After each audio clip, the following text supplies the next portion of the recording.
Stop messing around, stop fooling around, stop delaying, stop procrastinating. Get up, get out, get it done. Everything is possible, nothing is a problem, and anything can be overcome. I just get my ass up out of bed, I get my shit together, and I get out and I start the fight. And that will transform you from a mere mortal into a superhuman being. I've never, ever, ever met anybody who told me that they got rich watching their IRA or their 401k.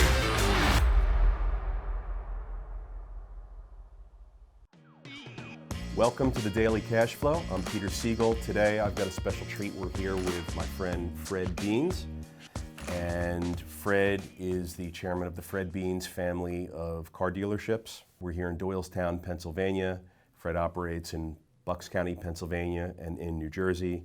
He employs about 1,750 people and has annual revenues of approximately $1.4 billion. I think we're all going to learn a lot from Fred today. So, Fred, how old are you? 81 years old. 81. Where are you from? I actually grew up on an 86-acre farm in Mooresville, Pennsylvania. So you're born and bred in Bucks County? Bucks County, here. Yep. Okay. Tell me about your family growing up. Well, I was an only child. My mother was a Presbyterian. My father was a birthright Quaker. So I was pretty much educated as a Quaker. I went to George School, and of course when you got off the school bus in those days, you worked on the farm. So I can sort of a byproduct of World War II. I can remember the end of World War II. I can remember the rationing. I remember the gas stamps and those things. What did your parents do? Well, my dad had a farm equipment business and a farm with my mother, and my dad went broke during the Depression. He did not file bankruptcy, but one day the Yardley Bank just didn't open, and consequently, whatever you had was gone, and my dad lost his business, so he spent the rest of his life working the farm, and he did sell farm equipment. I remember he represented in Doylestown, PA, an international harvester dealer that later got Oldsmobile and Cadillac. In those days, my dad got a percentage of the sale. So my dad never received a paycheck. He sold the equipment, billed the equipment, collected for it, and got 6% of the cash difference. I remember that. So I used to go with my dad a lot and visit farmers. That's primarily what we did every Saturday. Got in a car and went from one farm to the other. Tell me about your mom. My mom sort of more or less ran the farm, took care of the bookkeeping of the farm. It was a truck farm. It's called truck farming, and we used a cooperative to haul a product to New York City every night around 2 in the morning. A fellow farmer would pick up the crops, but truck farming is all the things that you would eat: sweet corn, potatoes, string beans, lima beans, tomatoes, all the high-intensity, high-work items. And what were they like as parents? Were they supportive? Were they disciplined? Did they parent you with discipline? Can you remember? I think a person with a farm background, and my dad was always, he had went to George School, and my dad went there in 1807. Your dad went to George School? 1807, yep. He was a boarder. He lived in Washington Crossing. And the interesting story was when my dad was 16 years old, he developed appendicitis. And they got a doctor from Philadelphia to come up on a train to Yardley, and horse and buggy to the farm with an assistant, and took the appendix out on the farm in Washington Crossing. So I always remember that story because it was a long recovery. So a lot of fond memories about growing up on a farm because you learn how to sort of survive and do things on your own. Which you've certainly carried those skills forward, I think. Well, if you said were you successful, I'd say it's about my mother and father, and then I'd say the farm, and the farm. Because the lessons of a farm is you always have something to do, and you always have work to do, and I think it's a good discipline. It's a good way of life that you can reflect back on at the end of the day. So you enjoyed it? I did enjoy it. You never wished it was different. You never saw other families and kids doing different things and said, that looks fun. Well, I think that when you got off the school bus, only child, you were at home with the farm and the dog became especially when things didn't go right in the house, the dog became a good friend. But I think it gave you a certain work ethic, discipline, appreciation, the simplicities that aren't there today. And there's a lot to be said for storing around. There's a book called Managed by Storing Around. And there's a lot to be said by stories at the kitchen table and what we learned by the discussions at the kitchen table that I think are missing in families today. So without thinking about it too long, tell me a memory that jumps out about your mom. Well, I can't remember that as much as I can remember a story about my father. We used to get workers that they were called migrant workers that would come to our farm, and we had a rowboat. And I remember they decided to go swimming in the Delaware River, and they let the boat out, unhooked it, and my dad went down there and went back up to the house, and he was a Quaker, so they're pacifist. He got a shotgun and went down and had a Chevrolet Coupe, a 46 Chevrolet Coupe, and that's a very small car, and put 4 of them in the car and the shotgun standing up in the middle, and took them to a constable to get damages for the damages they'd done at our dock, which was probably about $11 in those days. But my dad seemed to have no fear of anything. Today, to put 4 guys in a car and stand your shotgun up, I don't think he'd get out the driveway. So that was kind of a memory of being on the farm. You mentioned a little bit about your schooling. You were in the military? I was in the U.S. Coast Guard. For how long? 6 months and 6.5 years of active duty. Do you feel like that gave you certain mindset or skills to be in business today? I think everybody today, especially more today, because it was more expected in my age group, I think everybody should have some type, even if you don't want to shoulder a weapon. And I learned how to use a weapon in the Coast Guard. I was a shore patrol, but I'm not a weapons guy. And but I think compulsory government service of some type is good for all of us. I think getting up in the morning and at a certain time, shaving, walking to the flagpole, saluting the flag, they're all good disciplines, and certainly somebody paid the price before we did. So thinking back to your schooling years, your kid, do you think there's anything that you wish that they had taught you in school? I guess I wish, I only had 2 years of college. I wish that, I'm an avid reader today, and I think knowledge is power, and I'm kind of obsessed with learning. And the older I get, the more I want to read, the more I want to learn. I wish I was a little bit better student. I was very interested, maybe it was because of the farm, that I thought the natural thing was man was really made to work. Why weren't you a better student? Was that a choice, or was that something else? Well, I really didn't have an interest in learning a foreign language. I was pretty good at math. I loved history. I liked physics. I didn't care for chemistry. I think so much in education has to do with what teachers you had. And I remember my 5th and 6th grade teacher. As a matter of fact, I spoke to him 2 years ago. He's 93 years old. And he was a mentor. Most of my buddies that are still alive, my friends, we still talk about him because he was a good mentor. What was his name? Howard Stringer. He went off to be principal of Council Rock and retired in that job, I believe. So what made you want to get into business? You know, what was the thing or the time or the period in your life where you said, you know, business is the path for me? I mean, you could have been anything. I always thought that owning your own business was a chance for you to become all you can be. And I used to go to work with my dad when he sold farm equipment on Saturdays, and that was probably when I was 12 years old, and we'd ride from one farm to the other farm, and I can remember my dad getting on a tractor in a field, and farmers didn't stop in those days, and standing on the tongue and going around the hedgerows when the tractor was plowing. And then of course growing up after the war, technology and advancements in tractors and cars and the Steel Pier down in Atlantic City, General Motors exhibit. I really got, all guys my age had a real interest in cars because it was a big thing when a new car came out. And the dealership where my dad worked at, the farm equipment, eventually got an Oldsmobile Cadillac dealership, and I hung around there when I was 12 years old to 15. I worked there. Run that by me again. Your dad got a dealership? No, my dad was a farm equipment that my dad sold. Sold, okay. And in Doylestown, Pennsylvania, that farm equipment dealer after the war got an Oldsmobile Cadillac franchise. So I used to go with my dad, and I'd hang around the service department on Saturday because they were open. And cars were everything to a young guy in those days.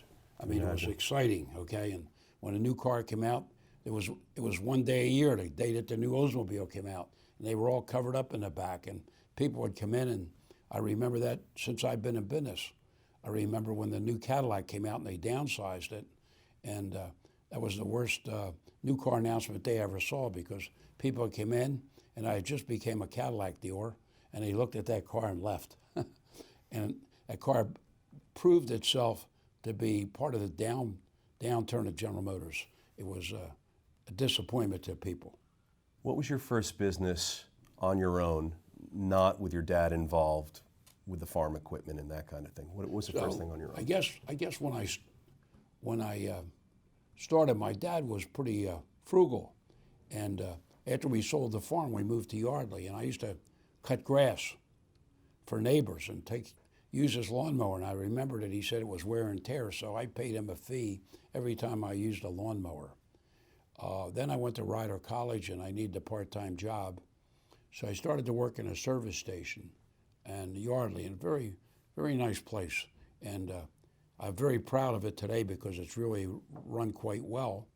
And I bought it when I was 20 years old. My mother signed a note. My dad didn't want to sign a note because he was a director in a little bank in Yardley. My mother signed a note, which my dad said, your mother will sign it. I don't want to do it, but it'll be better if something goes wrong. So my mother went with me on a Monday, and I borrowed $5,500, and I started as one employee, and when I left there, I had about 14. I built a car rental business there, a national car franchise, but I always had this idea that I wanted to be a car dealer, and that's pretty hard to break into. Today, it'd probably be almost impossible for a guy like me to start today, but I was lucky enough to find a young guy whose parents were failing in Newtown, Pennsylvania, and I had taken with him, he went with me to look at several dealerships for sale, and he was a Yale graduate, going to law school, and quit to save the family business. And I told him I was going to buy a dealership in Elizabethtown, Pennsylvania, and he said, why don't you come and see me? So I went to see him, and my dad was never high on partners, but he offered me an opportunity to buy in at 25%. And I bought in there at 25%, and I just worked 7 days a week. I don't know if I can do it today, but in those days I could outwork most people. And going from a garage and repair shop to an automobile dealership, it was sort of like a piece of cake. It wasn't the hard work, and I worked hard, and we did a heck of a job with that place. We really built it into something. What was the dealership? It was Bill Marsh Ford in Newtown, and I left there in 1975, and I bought it back 45 years later. And the fellow that owned it did very little to it, and I found things there. I wanted to be alone the night I bought it back, and the night I bought it back, I stayed there by myself for a while, and it was kind of nostalgic, but I found things that, scrapbooks where I had put newspaper ads. We used to save everything in the car business in the 70s was how creative you were in a newspaper. So I found copies of the newspaper ads and my original franchise agreement. In those days, you had to get to be a dealer, you had to get a physical and a doctor's note that you were of sound mind. And I found that recently down there in that dealership. So it's rewarding to buy it back. The problem with that store now, Doylestown has become pretty aggressive as far as a dealership goes, and we own a store in Langhorne, so it's really, I'd say, squeezed pretty hard by two dealerships that have a lot more space. Probably call them more of a giant in the market than that place. But So you went from one service station in Yardley to your next move was a dealership, yes, not a second service station. no. When I was at that service station, I bought a national car rental franchise, and I found it was very difficult because you go to visit these franchise companies, and they don't want to talk to a guy from a service station. I finally found a guy from Oldsmobile that liked me, and he was helpful. And he gave me he was the assistant manager, and they were a lot more like God to a guy like me in those days. And he gave me the names of all dealers that didn't have sons, because usually that was the natural progression in those days. So I used to take one day a week off and visit these guys to talk to them to see if they'd want to sell to me. But I was very lucky. Bill Marsh had took a chance on me, and I got the opportunity to go there. And from there, it was just plain hard work. So I know your mom signed for the note for $5,500 to buy the service station. How did you fund the car rental and the purchase of the 25% interest in Marsh? It's funny, but I was a very good saver. I lived at home, and I did a very good job. I made a lot of money in those days. I think in 1972, I paid income tax on $75,000, which is a heck of a lot of money. And I started to buy houses when I was 20 years old, before I was married. So I bought a house on Glen Olden Road. Didn't take much money in those days. A really nice house. You could live in it today. I paid $18,000 for it. Then I bought another house with apartments in it in Marsville, Pennsylvania. It took $4,000. Did you still own the first house when you bought the second? No, don't own any of them anymore. Bought the second house in Marsville, which had a hobby shop in it and 2 apartments. Bought another house with 4 apartments in it. So as soon as I get enough money, I buy a house with apartments in it, because I thought, geez, how much can you make in a service station? This is a retirement income, right? And then I had a good sense of humor, always had a good sense of humor. So I painted all the front doors on the houses red, because I was only 23 at the time when I owned my 3rd house. And by the way, I had to go into service for 6 months, which was, and then 1 night a week, and for 6.5 years and 2 weeks every summer. But long and the short, I painted the houses red because I knew they were going to operate in the red. You're 23 years old at this point? Yeah. 3 houses, Yeah. a service station, and 25% of a dealership. No, I didn't become an opportunity to go to the dealership. I was 32 years old, and I went to the dealership on February 28, 1972.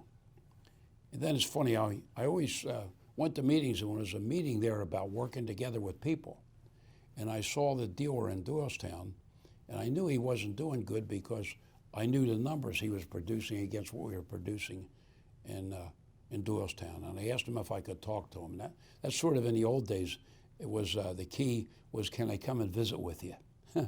And I went and visited with him, and it took me about 7 months, which I lost about 15 pounds, slept on a sofa, trying to get him to sign, because things were pretty tight in 75.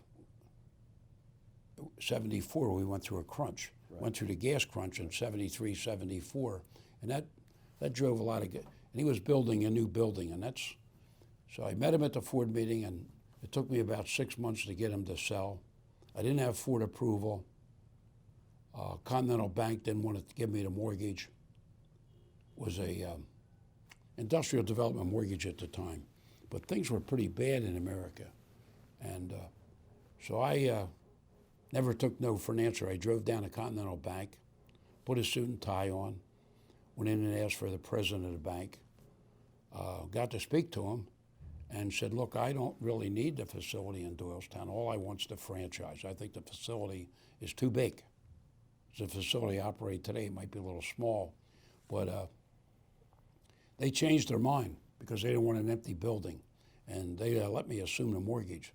So at that time, I hadn't had Ford approval. I took the risk of putting in $125,000 to keep the dealership alive. And then So I really started with $125,000. Yeah. We took the physical inventory. The guy wasn't broke. Found out he had $86,000 more in parts inventory, which is money, than he thought he had. So I paid him out over 5 years, whatever that was, like $250, $300 a week. And I closed on a dealership. And you needed Ford approval, but I didn't want it to close. I always worried if the dealership filed bankruptcy and closed, it might be, number one, it might not be me that got it, and that's why I took the risk of putting the money in it. And that's sort of how it all grew. So, 125,000 out of your pocket, and the bank gave you what? The bank at those days gave me nothing. Nothing. I got a floor plan line, the note for $86,000, and took over the mortgage. Took over the mortgage. They allowed you to assume. How big was the mortgage? The mortgage on that building was about $440,000. That's a lot. And for them. I would think been a lot of improvements made to that building, but I would think that the building, and we've acquired, had a little farm next to it, a neighbor across the street, another neighbor across the street. We sort of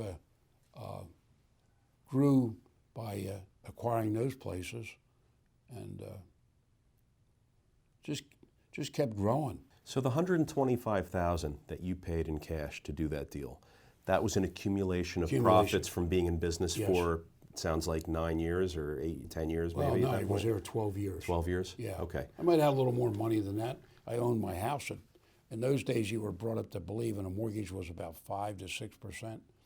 It was pretty easy to pay off a house if you had a $15,000 mortgage on it. You know, it seemed easier than today. Right. It seemed like your money went a lot further. Right. I remember that, you know, $1 bought you almost 4 gallons of gas. So 125 grand, you're in the dealership, bank lets you assume the note, you're off and running at that point. Right. One service station and a dealership. Service station I sold to a gentleman who worked for me that actually applied maybe 5 years before that on a bicycle, didn't have a driver's license. So I hired him part-time, and then he became full-time, graduated from school, and I hired him. And once I decided to go to Bill Marsh, and that was on a Saturday, I showed up on a Monday morning. I called him to my house, and I shook hands with him, and I sold it to him for $55,000. We didn't own the real estate, on a buyout that he paid me weekly for 5 years. No problem, right? Nope. His son works for me today. Yeah. And he, by the way, he retired at 55 years old. And that deal was done on a handshake. Handshake. But a lot of things were done on handshakes. And I remember we bought a store one night, and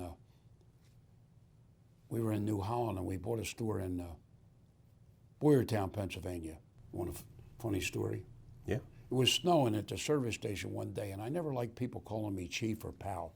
And a guy blew his horn out on the corner. It was snowing, so I ran out, and I felt like giving him bum directions until I looked in the car, and he had hand controls. And lived on Makefield, Edgewood Road. And you probably would, his wife's name was Spence. And he was injured and became a psychiatrist at Trenton State University. So I had a paradigm shift, and I drove him home one day, and I found out that his wife had a brother that was a Ford dealer. So that kind of helped me network. And we shook hands with him to buy the dealership, his dealership after that, about 10 years later. And I had another partner we had bought a store in New Holland, PA. When we shook hands, I said, Jeff, what do you think? He said, we don't have a deal. I said, why do you say that? He said, the handshake was no good. And I felt the same way. It's funny. The hand didn't look me in the eye. And a couple of days later, he sold it to somebody else. But luckily enough, when that somebody came with a written agreement, it wasn't what it was supposed to be, okay? So he went into hibernation for a while, and then I wrote him a letter and said, look, I understand that these are love affairs. They're like a spouse, and I can understand how you feel, and I'm not upset about it. I probably would have done the same thing. So I always think you have to give people an out if they do something that's not right. And I got a retired Ford dealer, two of them, that knew him, and I got a retired Ford exec. And we went to dinner with him one night in a hotel room. And I told him at dinner that night, I'm not leaving till, and I rented a room, we're not leaving until we write a contract on a yellow piece of paper. The Ford guy will write it. And that's how we bought that dealership in Boyertown, PA. And it's been a very nice place. So that's sort of how we grew, one at a time. With a handwritten contract. Yeah. One at a time, and with money all that just was accumulating from being in business. Yeah. What was there? We always saved in a dealership so much of our profit. Every month we saved X dollars of our profit. Been a little hard lately, but we still try to do that. Maybe not the right thing to do, but we've done a lot of it through investing in the stock market. My mother, raised on a farm, kept a journal, which I still have, back in the 40s, with a Philly Inquirer of all the stocks. She tracked the stocks manually every day. And I still have that ledger book. And so I started investing in the stock market.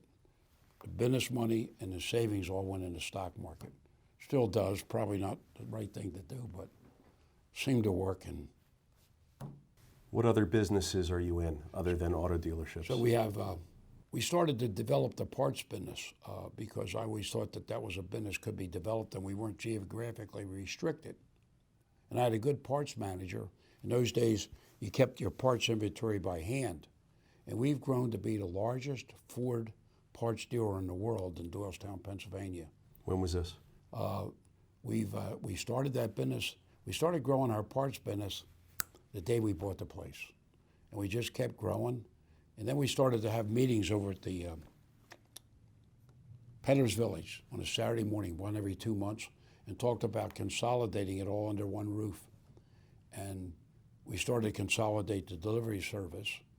And today we were lucky to buy a building that was like a sweatshop in Doylestown during World War II. It was sitting empty for $19 a square foot. Not much of a building, but it looks good today. It's not ideal, but it's got a lot of footprint, not a lot of height. And we started to consolidate the different brands, and that helped us because it helped us with a synergy of delivery by combining. You can't go to New York City with a Ford part for $7 to one guy. But so we decided to, and we probably need to learn a lot more about this because we certainly could learn from Amazon. Today we have 95 trucks, close to 300 people, and we have a 30,000 foot warehouse in Doylestown, 195,000. We have a cross dock in Sussex, New Jersey, where we run a tractor trailer or two every night. And then we put the parts in 12 trucks up there. It's kind of an odd type of thing. Who are your customers? Most of my customers are independent garages. And we do quite a bit of business with dealers because we have such a large inventory. It's not a good business model, but if you sell to a dealer in Somerville, New Jersey, and you make $10, at least you buy gas to go a little further in the truck and deliver it. So we're number one in overall sales for Ford in the United States. I'm very proud of that. But then Ford also puts us in categories. So every place you get measured, you want to be number one. And I think we're number 4 in government sales. That's mostly bids. We haven't been able to capture, and I don't know why, the city of New York, but that would be a good volume place with all the police cars. So we did that, and then we got some other government contracts where we bid on municipalities, and we've grown that business. It's proven to be pretty money intensive. The recession, whatever you want to call this, COVID-19 has caused us to lose a little bit of money because we had one large bankruptcy of $1 million. They deemed us, they were trying to stay in business, so they deemed us a critical supplier, and we got 55 cents on the dollar. But we've been able to grow that parts business. And then we started with one collision center. I like that business, so we grew to 6 collision centers. And then we have 2 CarQuest They're small auto parts businesses, one in Doylestown and one in Langhorne. Collisions, parts, auto service, auto dealerships, And we have auto rentals. auto rentals. Yeah. I mean, that's always a work in process, but we have about 300 rental cars stationed at our different places. I heard you talk about investing and buying real estate when you were a kid.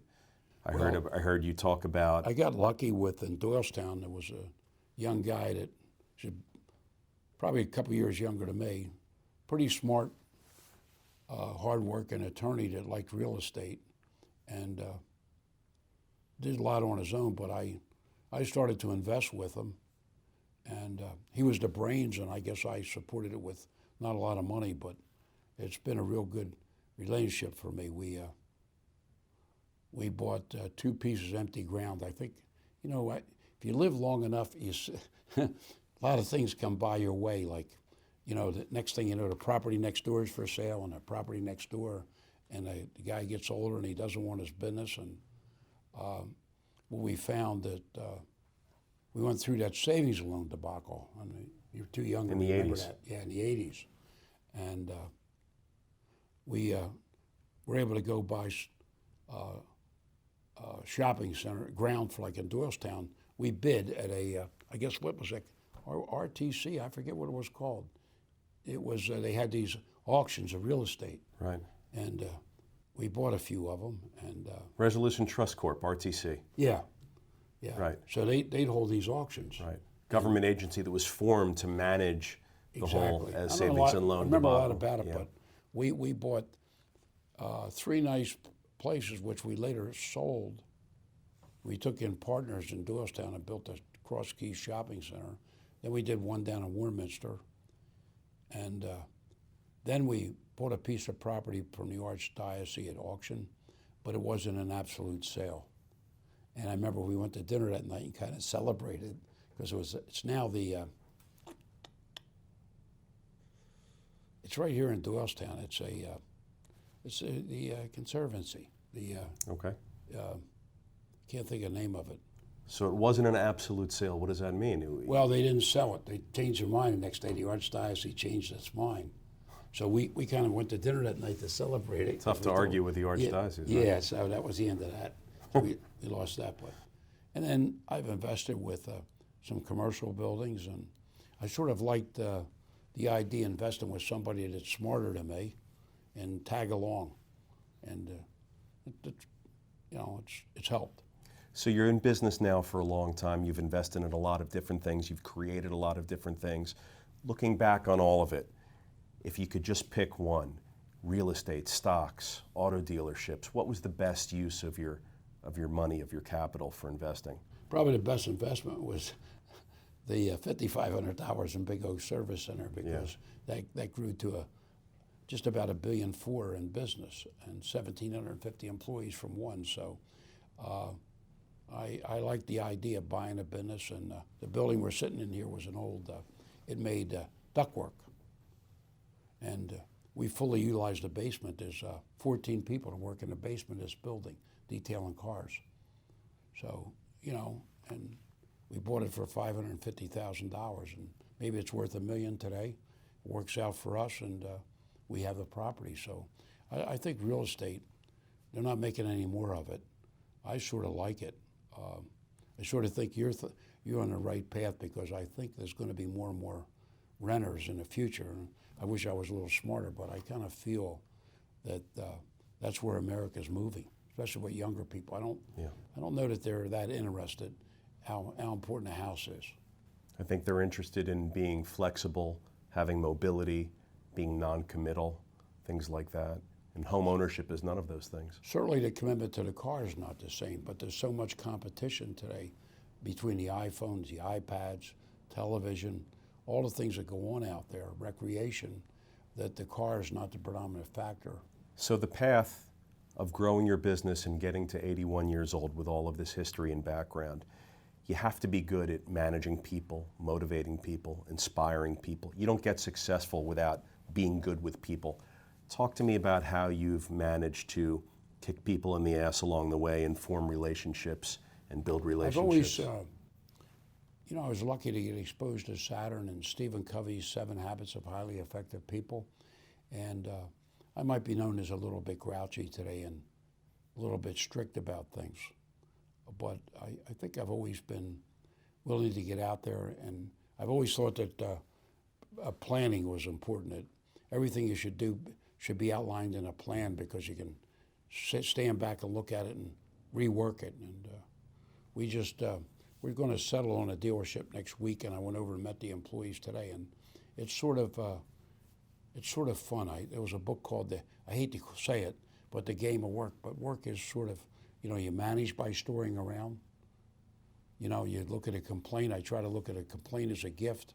If somebody gets mad at me today, I just say to myself, maybe that's bad parenting, and I take it like a man. Yeah. But usually we deserve it when we get it. But I think that it's like gardening, right? You plant, you weed, you feed, and you take care of it. And so, very interested in growing. It's kind of what keeps me going. Well, like I say, we're going to buy another Ford dealership next week, and I'm excited about the opportunity, about putting some of our people there in place that have grown from salespeople to managers. A complaint is a gift. Huh?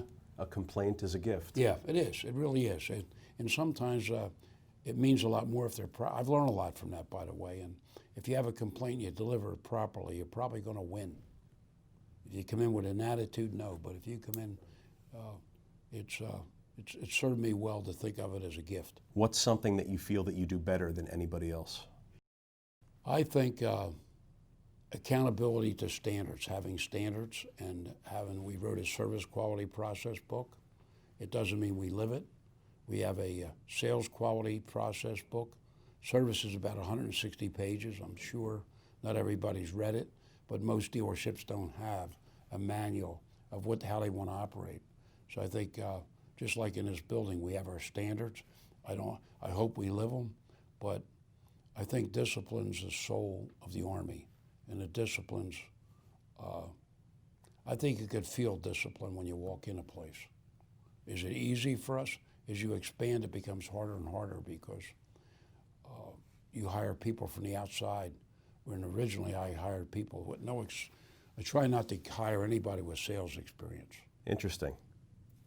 In a world where we value experience, you don't want to hire someone with sales experience. Well, I think that in the old days it was one thing, but I think if we hired somebody without experience, we really want people to serve people and satisfy their needs. And yeah, we want them to have selling ability, but what's really important, friends do business with friends. And we don't win on our negotiating skills. Nobody does. But it's a difficult thing. My home phone number sits on everybody's desk. And I talked to an attorney, a labor attorney, that went to 3 of our places on Saturday. And one of them, she said that she felt sort of ignored, and that was hurtful to me, but I'm glad she delivered the message.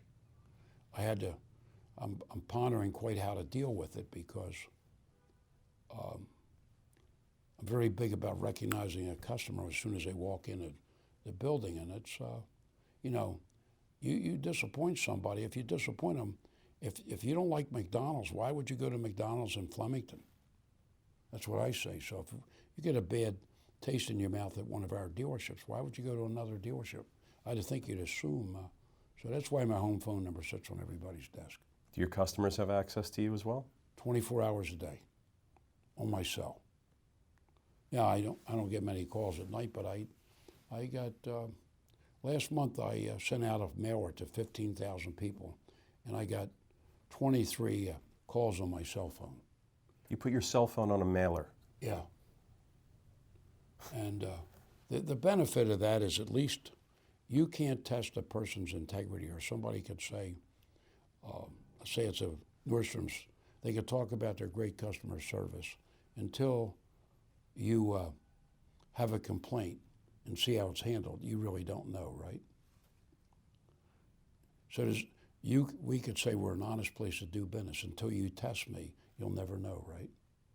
So when you're in a small town, like Doylestown, 12,000 people, especially when we first came here. It wasn't the bedroom community that today it was, but word gets around pretty fast. Yeah.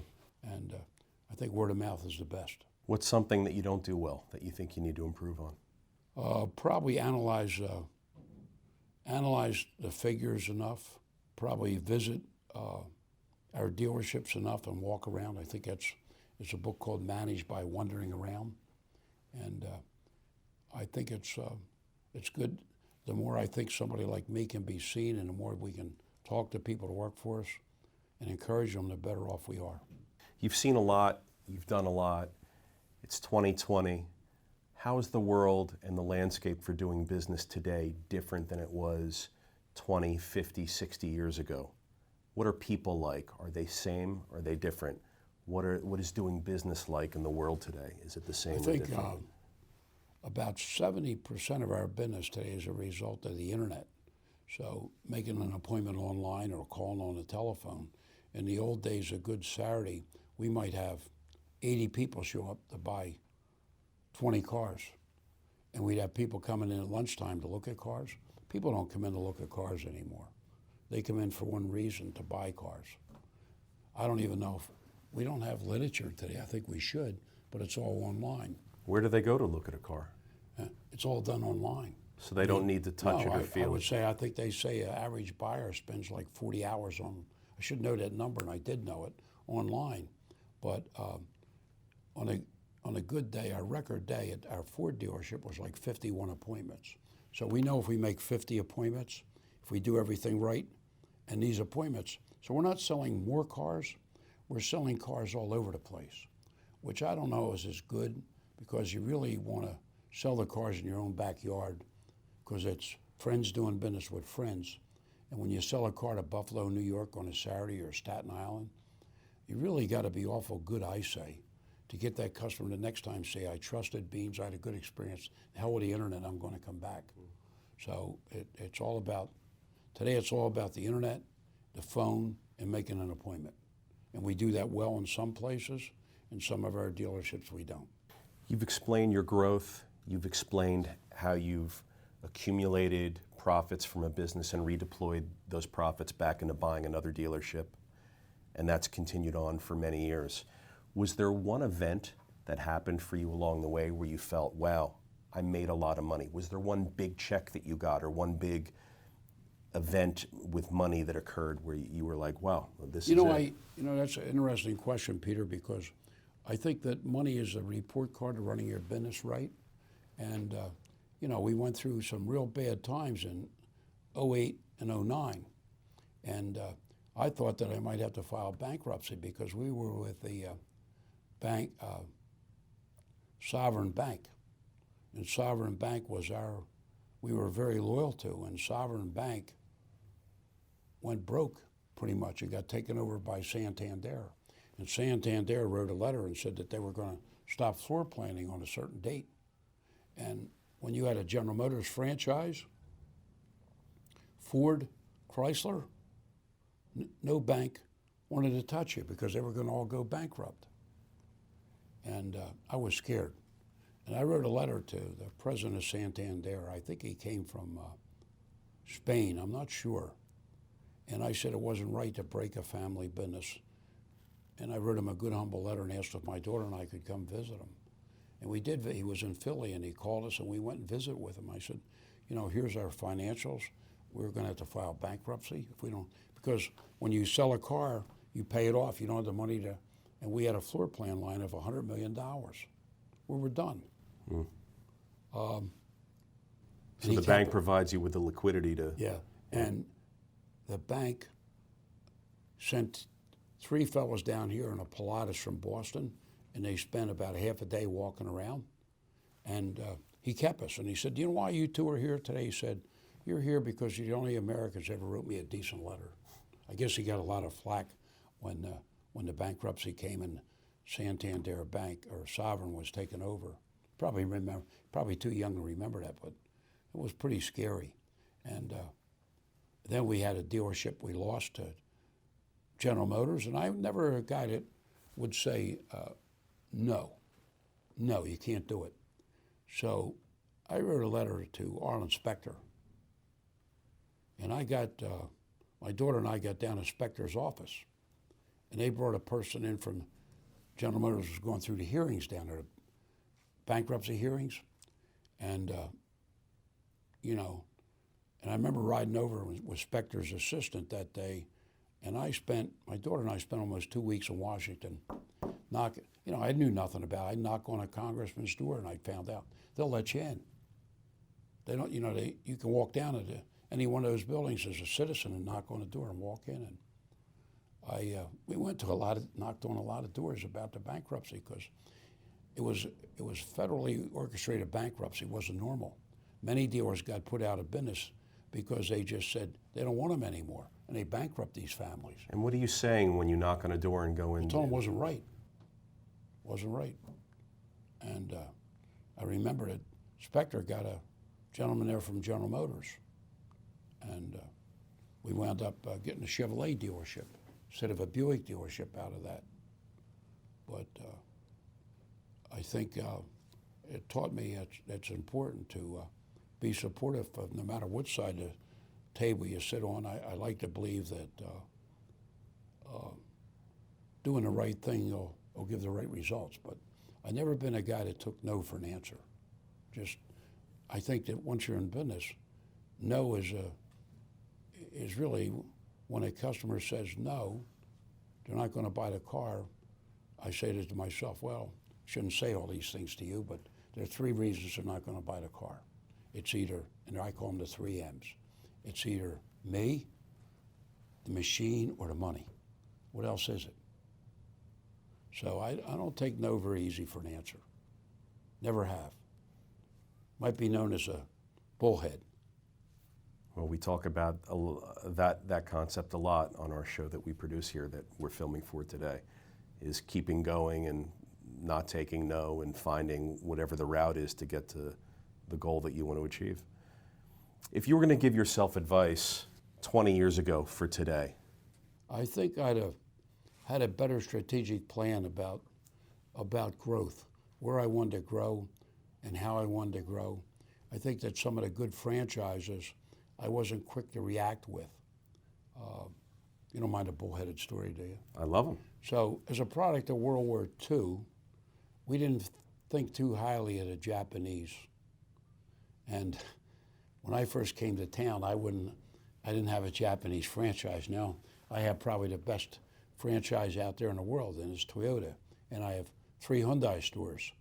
But it took a lot to mellow because everything I learned in the 40s was about what the Japanese and the Germans did to us, okay? So I wouldn't allow the newspaper on my property with a Japanese car. And I'm not saying I'm proud of that today. I was bullheaded, but at least I had a philosophy about it at the time. Do I think it was wrong today? Yeah. But if you read about the Japanese in World War II, there were a lot of atrocities, and I've certainly read every book I can about World War II. And I think when you're my age, you sort of grew up that certain guys were heroes in World War II in Korea. And so, I worked harder to understand this better and what's going to happen because it's truly a world economy today. It is. Do you hear any bad advice out there today? Do you hear managers or leaders spewing some bad advice that you would say, hey, I don't agree with that? No, I don't think so. I don't think I hear too much of that. We try hard to remain structured and we can always do better. Like I said, I joke around. Probably half the population owns a Bible, but they don't read it. Probably including myself, but I say be careful how you live each day, and these are not my words. You might be the only Bible somebody reads. So I assume that we need to be good, we need to stand up tall, shine our shoes, look right for all we come in contact with. And Covey said it, that the footsteps of the farmer are the best fertilizer. So I'm thankful that I don't know where else when I hear America getting bashed. I don't know any other country, and my wife came from Germany as after World War II with nothing. And I have a lot of respect for that. I don't know any other country that you could accomplish what I think I've accomplished. And you know, we're not born to the right family or just an ordinary guy that worked hard and kept his mind focused. And I think we're living in a pretty good country. I think sometimes we forget it. We're a little hard on it. I don't quite understand it. So today at 81, what motivates you? What excites you? I like the term, here we grow again. I like to grow. I just want to keep growing. It may not be the right thing at 81. I'm not sure how my family feels about it, but I think if you're not growing and you're maintaining, and I think George Patton said it, you don't maintain anything. You're either going, like a bicycle won't stand on its own. It only goes somewhere when it's going forward, right? Very few people can pedal a bike backwards, nor can they sit on it, balance it. So I think we have to keep moving forward, or I'm not sure at my age if you stopped, what would you do? Sit around and wait? I mean, that's the alternative, isn't it? Right. Yeah, so. 50 years from now, what do you want people to say about Fred Beans? You know, I would want them to say that I was a good person to work for. You get me a little emotional, that they benefited from the experience of knowing me, that they never saw me intoxicated, okay? I don't think, I've been divorced. I'm probably not proud about that, but the rest of my socks are pretty clean, and I'm certainly not going to tarnish them at my age. So I think that's what I like to be known for. I also feel like we tithe pretty well to our community, and the importance of giving back. Talk to me about that. What are some of the things that are important today for you to be involved with and give to? Well, right now we have a challenge on in our company to feed 500,000 people in Bucks County, in Hunterdon County, Chester County, and out in Harrisburg, and over in Flemington, wherever we've contributed to that. And we've tried to get our employees involved in a food bank. I worked in a food bank one day we put food in, I think, 245 cars, either food for one family, two families, or three. And that was a pretty humbling experience, but we've been doing that every week until we get to 500,000. We've been big contributors to Doylestown Hospital, the YMCA, and Doylestown Library. I think, and probably none of these words are my words, but the books you read, the movies you see, and the people you hang around with determine who you are. So I am big on, and I try to encourage my employees to read books together. So I think we've been very good about tithing to our community. I think hopefully nobody gets buried with money, and it's something about, I think I mentioned it to you earlier, I can't remember anybody giving me anything that I really felt that good about. I always have felt better when you give somebody else a gift. And generally, if I give somebody a book, I always give it to them gift wrapped, because I don't want them to think that I just took it off the shelf, but that it was gift wrapped. It was a gift from me to you. And I'm big on reading, because I think it expands our knowledge. What's the future of this dealership and this company in 10, 20, 30 years? Who's going to be here? What's it going to look like? You know, it's very difficult to understand, because today service is so important in our business and the servicing of automobiles that I'm not sure the effect of, I think our facilities are too massive that the manufacturer asks us to build too fancy a facility. And with so much business online, I'm sure that we want a nice place when they get there, but it sure as heck doesn't matter before you get there. You know, if they find the car they want. So I think that it's, I think that's a little scary. I think the instant gratification of Amazon today, the book at your house tomorrow, the car is becoming more and more of a commodity. There's not a bad, and when I grew up, there were bad cars and good cars. Ford, the joke, it used to be fix or repair daily. That's what it stood for. It was General Motors was without a question of a doubt, the best. And even when the Japanese came here, they sort of failed with quality, but through Edward Deming and what they learned about World War II, they probably have the best quality today. I do worry about electrification because I wonder what the size of a service department will be. Will our facilities be overbuilt? Will the car be so safe that it's no longer an accident? Will there be more, with young people, will there be more car sharing, cars not as important?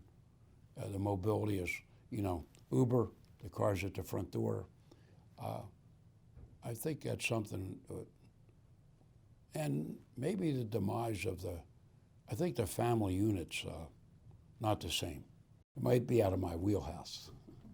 Well, hopefully the business will pivot and be able to react and roll with the tides. Well, I think there's always going to be a need. I don't, autonomous vehicles, I think they're a little ways off, right? Autonomous trucks, I think they're a little ways off. But I think not in the next 10 years because cars are looked at in buckets of 10 years. And right now, I think the average car on the road is about 11 years old. So I think we have at least 10 good years left, provided we don't have any severe economic downturns. Right. We have 10 good years left. Interesting. Well, Fred Beans. I'd be interested in knowing what your thoughts are on that. I feel, from someone who's not in the car industry, I think young people are not going to be long-term owners and purchasers of cars. I think that the generations coming up, like with housing and owning a home, I think they're going to be fewer homeowners. I think there's going to be fewer car owners. I think that people are going to gravitate towards walkable communities where they can get their entertainment, food, nightlife, movies, and shopping by being able to walk there. And perhaps these suburban communities, although during the pandemic was the best thing for these suburban communities because it breathed life into them. Yes. Housing stock that was aged and fading and dilapidated sometimes are been bought and new families are living in them now. Without the pandemic, a lot of these communities in the suburbs would be suffering. But look, maybe Bean's family of dealerships is going to find ways to participate in the driverless electronification and the automation phase that's coming. You certainly have the parts business. They're going to need parts, so I think that's probably going to survive for you. And whether or not you're selling as many cars, or if you're servicing the electric cars, or if you're providing some sort of other essential service in the industry, I think you're going to find the way. Certainly, working at home is reduced our collision center business is coming back, but it's probably about 85% of what it was. Yeah. And that becomes difficult to make a profit. Right. But people weren't out on the roads getting in accidents. And I noticed today on the turnpike it was because so many people are working from home. Hopefully this gets behind us quickly. Fred, thank you. This was My great. pleasure. I learned a lot. I think the people that watch our channel are going to learn a lot. I love you. This was a lot of fun. Thank you. Thanks, Fred.